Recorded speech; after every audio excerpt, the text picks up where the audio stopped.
Welcome to Man Does Tech, where I solve the problems you didn't even know you had. In this video, I will show you how to make delicious prawn stock using leftover shells. This is a fantastic way to reduce food waste and add incredible depth of flavor to your dishes. First, carefully remove the heads and shells from your prawns, setting them aside.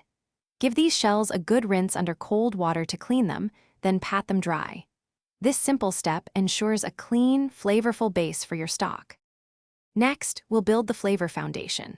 Heat about 1 tablespoon of olive oil in a large pot or Dutch oven over medium heat.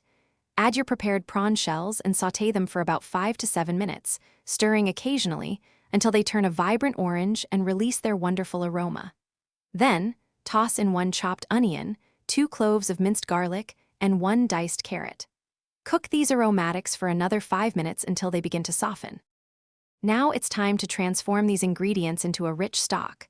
Pour in about 6 cups of cold water, or, for an even richer flavor, use vegetable broth.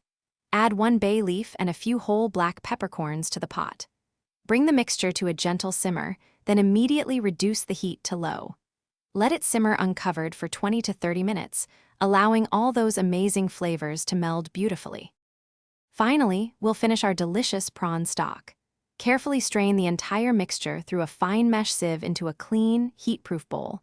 Use the back of a spoon to press down on the solids, ensuring you extract every last drop of flavorful liquid. Discard the cooked shells and vegetables. Allow the stock to cool completely before transferring it to airtight containers. It keeps well in the refrigerator for 3 days or in the freezer for up to 3 months. Thanks for watching. If you found this helpful, don't forget to like and subscribe.